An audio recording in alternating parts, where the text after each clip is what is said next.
Hello, everyone. I just wanted to remember producer Jack Douglas, who passed away at the age of 80. We all know him in the Beatles community for having worked with John Lennon on Double Fantasy.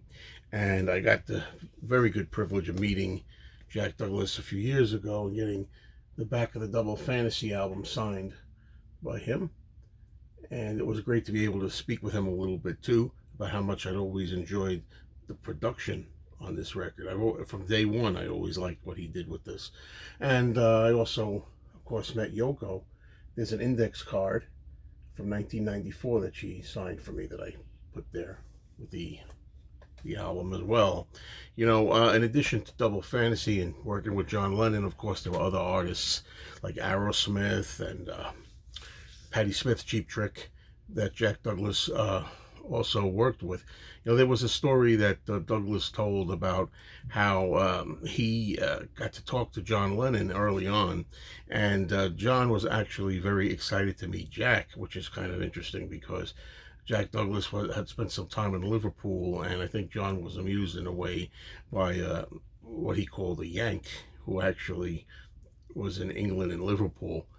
And he started out small, Jack Douglas did, and eventually worked his way up to working with John Lennon a little bit on the Imagine album from 1971.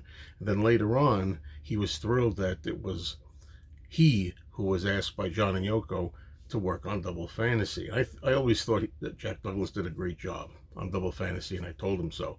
Um, he also talked about how at the end of John's life, he was really, really happy. And we knew this. A lot of people have said this. He was just really, Lennon was getting really in a good place in his life. And here's a quote from Jack Douglas in January 81, only 1 month after John Lennon was killed. And he remembered that it was a very happy, celebratory mood around the sessions of Double Fantasy. And he said, quote, this is Jack Douglas, having been with John in LA during that time when he was just unbelievably depressed, the one thing that makes me feel not so bad now is that when he died, he was real happy, maybe happier than he's ever been.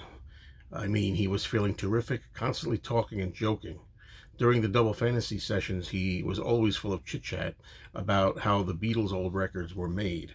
Okay, I'm just going to say again, everyone thinks that John was so happy and thrilled with May Pang in those years. Maybe May Pang thinks so, but as Jack Douglas has said, and other people, Elliot Mintz and a slew of other people, John wasn't exactly thrilled without Yoko in that period. And of course, John did call the 1970s mid-period, his lost weekend, so to speak. So even though, of course, Lennon got a lot of good work done there, at that period, for us, he was not fulfilled. He was not complete in his mind.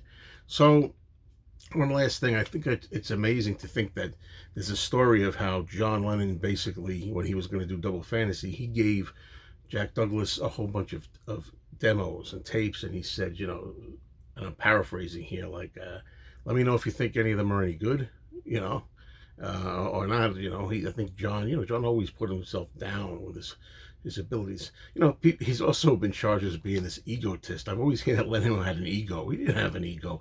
He really thought less of himself than he should have, and in this case, he was selling himself short because Jack Douglas was amazed at how good the songs were. He said to him, no, these are good, these songs. So there you have it. Jack Douglas, gone from us at the age of 80.